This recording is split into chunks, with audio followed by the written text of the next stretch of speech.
지난 본문 8장에서 주전 약 550년경에 바벨론의 마지막 왕 벨사살 3년째 되는 해였습니다.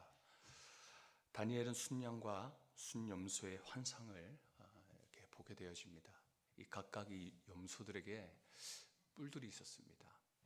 순양에게는 이제 두 긴 길이가 다른 뿔이 있었고요. 또 순염소에게는 그 뒤에 나타나서 이 순양을 또 공격하여 또 짓밟은 이 순양에게는 하나의 강력한 또 뿔이 있었습니다. 나중에 이 순염소의 이 강력한 하나의 뿔이 네 개의 뿔로 또 나뉘어지고 또 그 자리에 또 작은 뿔이 점점 자라서 강대한 그런 뿔이 되어지면서 그것이 나중에 이스라엘을 향하고 또 여러 나라를 향하는 그런 모습들, 그런 환상들을 바라보면서 후에 하나님의 그 명령을 통하여서 또 가브리엘 천사가 다니엘에게 나타나 이 꿈에 대한 해석을 해주게 되어집니다. 이 뿔들에 대해서는 앞으로 강대국의 그 나라들, 또 시대마다 이 강대국의 나라들이 계속 몰락되어지는 그런 모습들을 깨닫게 해주고 끝내 마지막 종말에 하나님의 나라가 또 회복되어지고 또 하나님의 나라가 도래한다라는 것을, 그리고 우리 성도들에게 이김을 주시는, 그 회복해 주시는 그 소망의 메시지들을 우리들에게 허락하심을 이렇게 바라보게 되었습니다. 이제 또 오늘 함께 보는 다니엘 9장의 말씀은 이 8장의 말씀과 또 그때의 시대와 또 다른 때인데 1절에서 6절까지는 다니엘의 기도의 고백들을 좀 볼 수 있습니다. 이 9장의 배경들은요, 보면 8장에서 이 바벨론 벨사살 때였는데 이제는 메대의 다리오 왕으로 그렇게 시대가 또 지나게 되어집니다. 메대의 다리오 왕이 즉위하던 이 첫 해였습니다. 오늘 9장의 배경이요. 새로운 왕, 또 다른 나라의 왕이 이 즉위가 되어진 첫 해라고 딱 생각해 보시면, 여러분 우리도 뭐 직장에서나 또 여러 어떤 조직에 새로운 대표가 세워지게 되어지면 굉장히 또 다른 새로운 정책이 세워지고 또 많은 시작되어지는 여러 분야의 부분들이 시작되어지는 것들을 통해서 참 우리들이 많은 사람들이, 직원들이 분주해진다라는 것을 우리는 참 잘 알고 있습니다. 마찬가지로 다리오 왕, 새로운 왕이 즉위가 되어진 첫 해였습니다. 모든 것이 혼란스럽고 새로운 정책으로 참으로 분주했었음에도 불구하고 다니엘은 그런 가운데서 모든 상황을 뛰어넘고 무엇부터 하는지 우리 2절 말씀 한번 보십시다. 제가 읽겠습니다. 곧 그 통치 원년에 나 다니엘이 책을 통해 여호와께서 말씀으로 선지자 예레미야에게 알려주신 그 연수를 깨달았나니 곧 예루살렘의 황폐함이 70년에 그치리라 하신 것이니라. 하나님의 말씀을 다니엘은 보았다라는 것입니다. 그렇게 바쁜 중에도 하나님의 말씀을 절대 소홀히 하지 않았다는 것을 볼 수 있습니다. 예레미야 말씀을 보았습니다. 하나님께서 예루살렘의 멸망으로부터 회복까지의 시간이, 그 기한이 70년이다라는 것을 깨닫는 그런 일이 여기 2절에 나타납니다. 아마도 이 다니엘이 읽은 예레미야서의 말씀 본문이요, 25장, 예레미야 25장 11절에서 13절 말씀으로 말씀을 보았던 것으로 알 수 있습니다. 제가 한번 읽어보겠습니다. 이 모든 땅이 폐허가 되어 놀랄 일이 될 것이며 이 민족들은 70년 동안 바벨론의 왕을 섬기리라. 여호와의 말씀이니라. 70년이 끝나면 내가 바벨론의 왕과 그의 나라와 갈대인의 땅을 그 죄악으로 말미암아 벌하여 영원히 폐허가 되게 하되 내가 그 땅을 향하여 선언한 바 곧 예레미야가 모든 민족을 향하여 예언하고 이 책에 기록한 나의 모든 말을 그 땅에 임하게 하리라. 이 다니엘은 이 말씀을 보고 깨달은 즉시 이 3절에 또 이 말씀을 깨달은 그 후에 무엇을 했는가? 이 3절에 또 나타납니다. 한번 보십시다. 내가 금식하며 베옷을 입고 죄를 덮어쓰고 주 하나님께 기도하며 간구하기를 결심하고, 말씀의 깨달음을 받고 다니엘은 첫 번째 했던 일이 바로 이것이었습니다. 그냥 깨닫고 만 것이 아니었습니다. 그냥 70년이 왔구나 기뻐한 것이 아니에요. 회복의 날이 곧 오겠구나 하면서 기뻐하면서 그렇게 그냥 가벼운 마음으로 있었던 것이 아니라 즉시 금식하며 베옷을 입고 죄를 덮었으며 하나님께 기도했다, 간구하고 결심했다, 그렇게 말하고 있습니다. 여기서 베옷을 입고 죄를 뒤집어 썼다라는 것은 뭐냐면요, 무엇을 의미하냐면 애통했다, 통곡했다라는 의미를 가지고 있습니다. 그냥 금식하는 것이 아닙니다.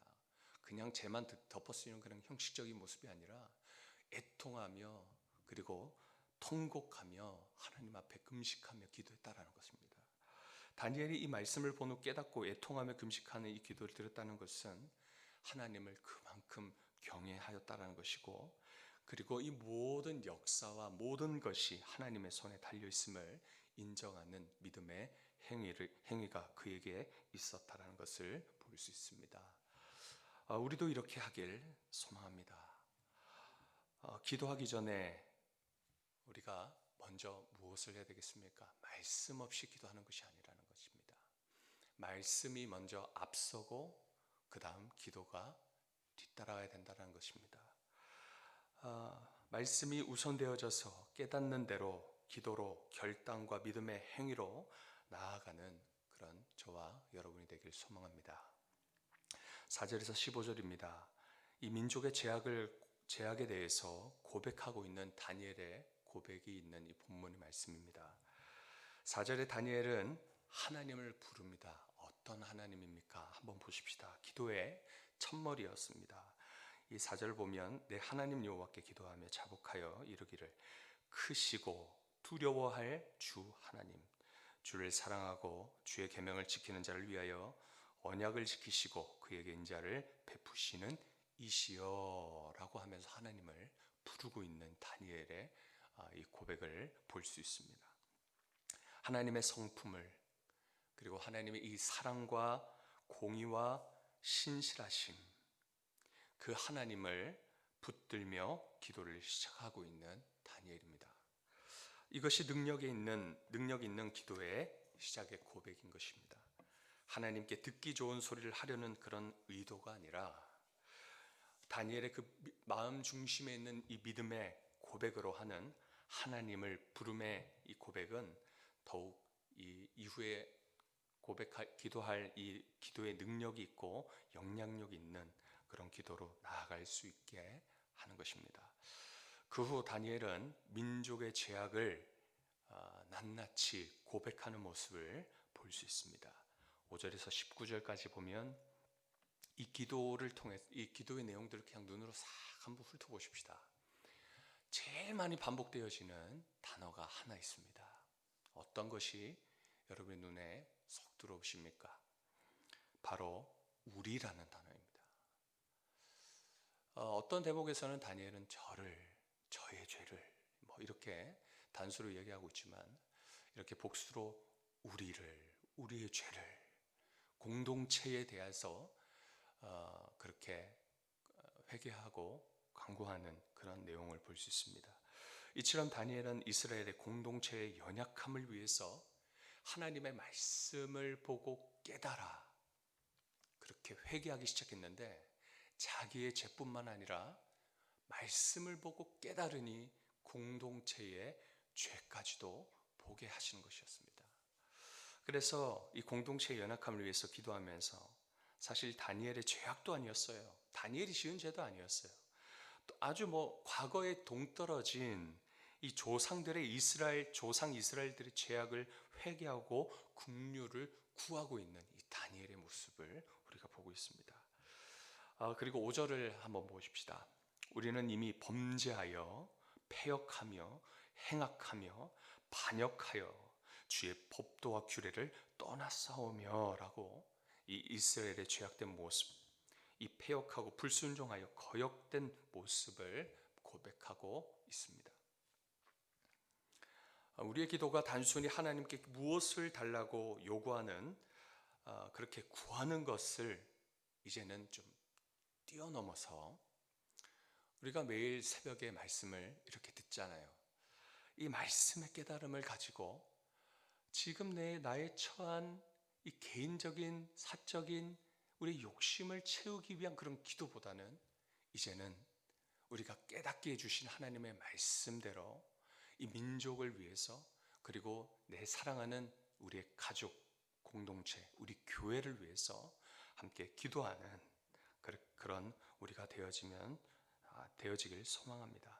15절에 한번 보시면 17절과 다니엘은 본문에 보면 7절과 11절과 15절에 각각 끝에 보면요, 뭐라고 고백하고 있습니까? 주께 죄를 범하였음이니이다. 다니엘이 지은 죄가 아니었습니다.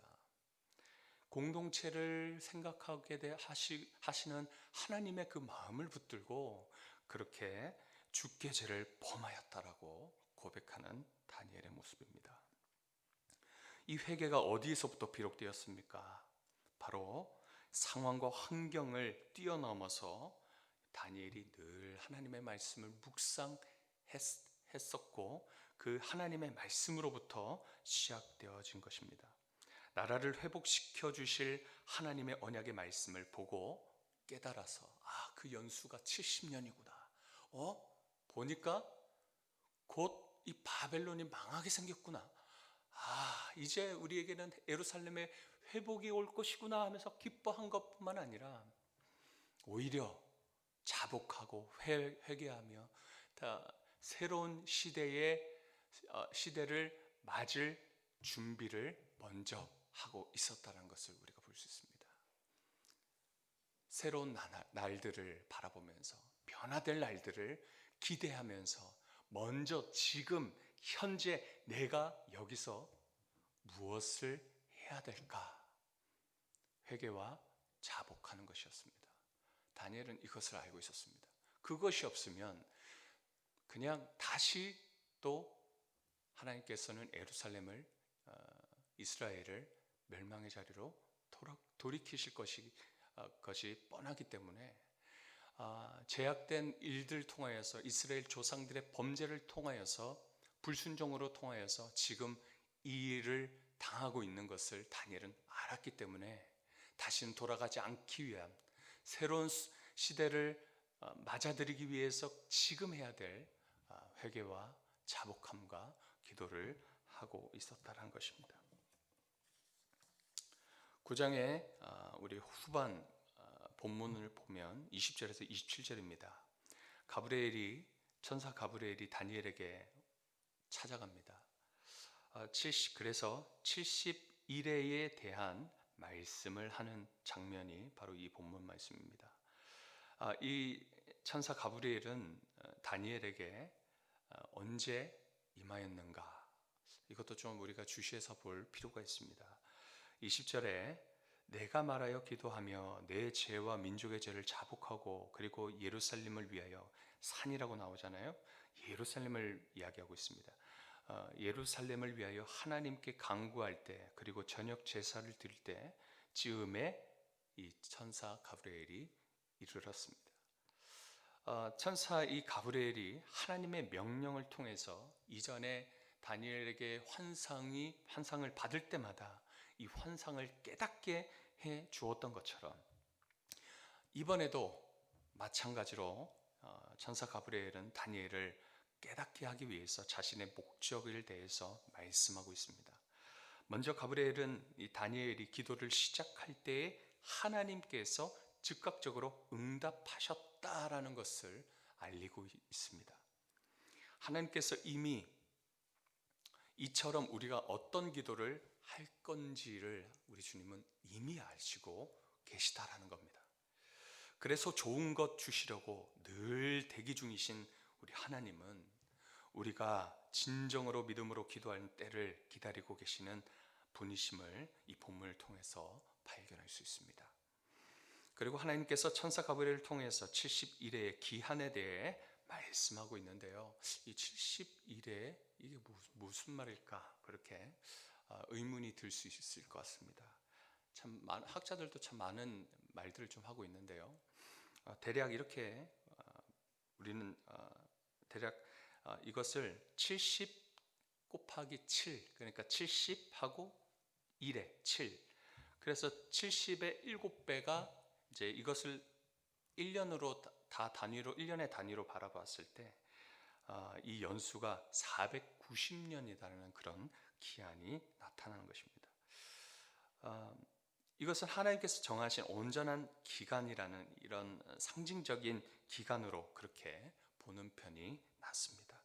이 490년이라는 기한은 하나님의 나라에 성취될 것에 대한 기한입니다. 이것은 예수 그리스도로 인해서 하나님의 나라의 성취를 이루셨습니다.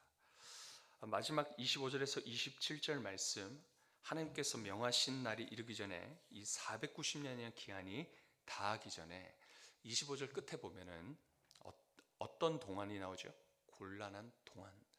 이 곤란한 때가, 이 곤란한 날이 이 490년 이르기 전에 올 것이다라는 것을 또 예비하고 있습니다. 예고하고 있습니다. 적군의 칼날로 그리고 하나님의 성읍이 회파되어지고 전쟁이 끊이지 않게 되고 성전에서 드리는 예배는 금지될 것이라고 그렇게 말하고 있습니다. 하나님의 백성들을 또 정하신 이 기간 동안에 이렇게 고난을 통해 연단받게 하시겠다라는 그런 말씀입니다. 마지막 날이 이르기 전에 계속되어지는 곤란과 이 고난과 그리고 환난이 있어도 우리는 믿음을 잃지 않고 악의 끝이 올 때까지 우리의 주어진 삶을 포기하지 않아야 할 것을 말씀하고 있는 것입니다. 하나님의 날을 기대하는 성도들은 이 천사 가브리엘이 다니엘에게 말했던 것처럼 23절의 말씀을 붙들고 환난의 날들을 믿음으로 이겨나가는 우리 성도님 되시길 소망합니다. 우리 다 같이 23절 크게 말고 조용히만 한번 읽어보십시다. 23절 시작. 곧 내가 기도를 시작할 즈음에 명령이 내렸으므로 이제 내게 알리러 왔느니라. 너는 크게 은총을 입은 자라. 그런즉 너는 이 일을 생각하고 그 환상을 깨달을지니라. 혼란과 환난의 때일지라도 하나님께서 다니엘의 기도할 즈음에 그리고 저녁 예배를 드릴 즈음에 찾아와 응답하신 것처럼 우리에게도 그런 은혜를 허락해 주실 줄 믿습니다. 그러한 여러분은 이 하나님의 명령을 받은 천사 가브리엘이 다니엘에게 말했던 이 고백, 우리 방금 읽었던 23절의 고백처럼 바로 여러분은 하나님께 크게 은총을 입은 자라는 사실을 잊지 마십시오. 자신의 죄와 민족의 죄를 자복하고 어떤 상황 속에서도 하나님의 말씀을 보며 깨닫고 그 후에 기뻐하고 그냥 우리가 가벼운 마음으로 지내는 것이 아니라 말씀을 보고 깨달음을 주실 때는 그 후에 우리는 즉각적으로 기도하고 그리고 우리의 죄와 민족의 죄를 자복하고 그렇게 세상의 권력과 명예와 물질을 따르지 않으며 성령의 소욕으로 주님이 원하시는 뜻을 믿음으로 행하시는 저와 여러분이 되기를 소망합니다. 함께 기도하겠습니다. 하나님 아버지 감사합니다. 우리가 기도할 때마다 나의 부족함, 필요만을 바라보는 작고 소심한 눈이 아니라 하나님의 말씀을 보고 깨달을 때에 주시는 공동체를 바라보게 하는 큰 눈을 허락해 주시고 우리의 공동체와 자신의 죄악을 바라보며 하나님께 회개하는 마음 그리고 회개할 때 자복할 때 너는 크게 은총받은 자라고 위로와 응답을 주시는 주님의 백성들 되게 하여 주시고, 하나님, 오늘 본문 말씀의 후반에 말씀하셨던 이 70일에 이 490년의 영적인 주님의 기한을 우리에게도 허락하여 주셔서 주님의 지혜와 총명을 바라오니 어떤 혼란과 환란의 때라도 주님 여전히 붙들 수 있는 힘과 용기와 믿음을 우리에게 허락하여 주시옵소서. 우리가 끝까지 이 환란의 때에 예배가 금지가 되어지고, 그리고 우리의 육체가 세잔해어지고, 우리의 명예와 권력과 돈도 이제 아무런 힘이 없다는 것을 우리에게 보여주시는 하나님, 성읍이 회파되고 전쟁이 끊이지 않더라도 마지막 날 모든 것을 회복시키시는 주님을 놓지 않고 믿음 지키는 우리 교회에 되게 하여 주옵소서. 오늘 기도하는 자들의 소원과 마음을 이미 받고 응답하여 주실 줄 믿사오며 예수님의 이름으로 기도드립니다.